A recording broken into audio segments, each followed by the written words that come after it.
आज कारक क्या है इस विषय पर हम अपनी बात रखने जा रहे हैं। कारक व्याकरण शास्त्र व्युत्पत्ति शास्त्र है। कारक शब्द की व्युत्पत्ति की जाए तो कारक शब्द की व्युत्पत्ति क्री धातु से ड़ौल त्रिचौ सूत्र से ड़ौल प्रत्यय करने पर आपका कारक शब्द की निष्पत्ति होती है। करोतीति कारकः, जो करने वाला है उसको हम कारक कहते हैं। क्री धातु व्युत्पत्ति अनुकूल व्यापार इसका अर्थ होता है। क्री धातु सकर्मक है। सकर्मक होने से ये आकांक्षा होती है कि क्या करने वाला, किम करोतीति कारकः तस्य किम करोति। तो क्री धातु के कारण सकर्मक होने से यहाँ पर क्रियापद का अध्याहार कर लेते हैं। तो क्रियाम करोतीति कारकः, जो क्रिया को जो करने वाला है उसे हम कारक कहते हैं। जैसे रामः गृहं गच्छति, गच्छति यह क्रिया है, तो गच्छति क्रिया के संपादन करने वाला या इसको जिसकी जो इसका जो जनन करने वाला है उसे हम कारक कहते हैं। इसीलिए क्रियाम करोति निर्वर्तयति कारकः अथवा क्रियाजनकत्वम कारकत्वम, अर्थात क्रिया का जो जनक हो अथवा क्रिया का जो साधक हो उसे हम कारक कहते हैं। एक और परिभाषा दी बताई जाती है क्रियान्वयित्वम कारकत्वम, अर्थात क्रिया के साथ जिसका अन्वय हो उसे हम कारक कहते हैं। जैसे रामः गृहं गच्छति में गच्छति क्रिया का गच्छति क्रिया के साथ रामः का भी इसके साथ अन्वय है और गृहं का भी इसके साथ अन्वय अर्थात संबंध। अतः ये दोनों ये आपके क्रियान्वयित्वम कारकत्वम इस लक्षणवशात इन दोनों की कारक संज्ञा हो जाती है। यदि इस प्रकार के लक्षण स्वीकार किया जाए तो ब्राह्मणस्य पुत्रः पंथानम पृच्छति, इस वाक्य में पृच्छति क्रिया का जैसे पुत्र के साथ संबंध है उसी प्रकार ब्राह्मण का भी उससे संबंध है।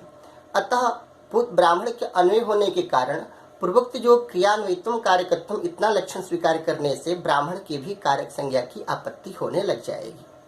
अतः ब्राह्मण की कारक संज्ञा न हो एतदर्थ सूत्र लक्षण में साक्षात पद का सन्निवेश किया जाएगा। तद लक्षण होगा साक्षात क्रियान्वयित्वम कारकत्वम, अक्सर क्रिया के साथ जिसका साक्षात संबंध हो उसे हम कारक कहते हैं। तो परीक्षति क्रिया का आपका पुत्र का साक्षात अन्वय है और ब्राह्मण का परंपरा उससे अन्वय है, अतः ब्राह्मण पद की व्यावृत्ति हो जाती है। तो साक्षात क्रियान्वयित्वम कारकत्वम इतना निर्दिष्ट लक्षण होता है।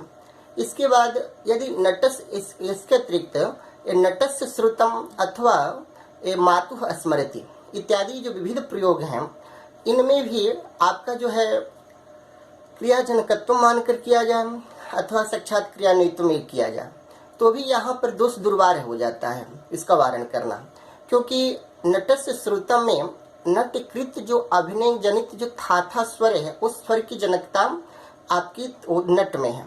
अतः नटस्य श्रुतम नट के द्वारा किए गए अभिनय जनित जो था स्वर को सुना गया, इस चीज को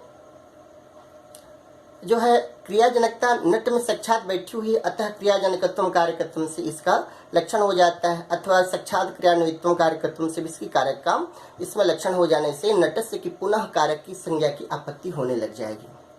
अतः इस दोष के परिहार करने के लिए ही पाणिनि जी ने एक सूत्र बनाया कारकादत्त, यानी कारकात में पंचमी विभक्ति है और स्वरित चिन्ह से वह युक्त है। अतः स्वरितेन अधिकार के कारण ये हम कहते हैं कि कारक के सूत्र के अधिकार में पठित जो हैं उनकी ही कारक संज्ञा होती है। अतः कारके सूत्र पाणि प्रणीत जो सूत्र है उसके अधिकार क्षेत्र में आने वाले, तो उसका अधिकार क्षेत्र जो है शेष षष्ठी सूत्र तक उसके अधिकार क्षेत्र माना जाता है। तो कारकाधिकार पठितत्व सती क्रियाजनकत्वम कारकत्वम एक लक्षण बनाया जा सकता है अथवा क्रियाजनक कारकाधिकार पठितत्व सती साक्षात क्रियान्वयित्वम कारकत्वम, ये दोनों लक्षण ये निर्दिष्ट हुए। इस प्रकार कारक के लक्षण उपपन्न होता है। पाणिनि जी ने जो कारकी सूत्र बनाया है वह कारकी में सप्तमी विभक्ति है। यह कारकी में जो सप्तमी विभक्ति है द्वंद्वी च सूत्र में जो सप्तमी विभक्ति है तद्वत यह भी है। ये सप्तमी विभक्ति प्रायः आधार का उपस्थापन करती है, आधारोपस्थापिका होती है, परंतु यहाँ पर ये आधार की उपस्थापिका नहीं अपितु प्रातिपदिकार्थ मात्र की यह प्रयोजिका है। द्वंद्वी च में जिस प्रकार वह आधार की उपस्थापिका नहीं अपितु प्रातिपदिकार्थ मात्र का प्रयोजक है, उसी तरह से यहाँ पर भी कारके अर्थात कारकम कार्यक्रम हुआ। ये कार्यक्रम ये जो है ये महती संज्ञा ये व्युत्पत्त्यर्थ के लिए किया गया है। ठीक है, जाजा संज्ञा जाजा महती संज्ञा भवती सा व्युत्पत्त्यर्था भवती। अतः यहाँ पर ये कारक संज्ञा का ये व्युत्पत्ति के लिए है। साथ ही साथ ये संज्ञाधिकार सूत्र है। अधिकार सूत्र होता है जो उत्तरोत्तर सूत्रों के साथ संबद्ध होता है, उसी को हम अधिकार सूत्र कहते हैं। अतः स्वदेशे वाक्यार्थ बोध शून्यत्वे सति परदेशे वाक्यार्थ बोध जनकत्वम ये अधिकारत्वम इसका लक्षण है। और साथ ही साथ यह संज्ञा भी है कारक। तो प्रत्यय सूत्र के सदृश यह भी संज्ञाधिकार सूत्र आगे उत्तरोत्तर जो आएंगे उनकी कारक संज्ञा होगी और कारक की फिर कर्ता कर्म इत्यादि संज्ञा होती है। व्याकरण शास्त्र में कारक 6 माने जाते हैं: कर्ता, कर्म, करण, संप्रदान, आपादान और अधिकरण। संबंध को कारक की कोटि में नहीं रखा जाता है।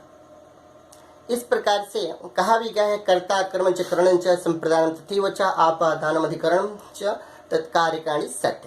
ये आपके कारक के लक्षण हुए।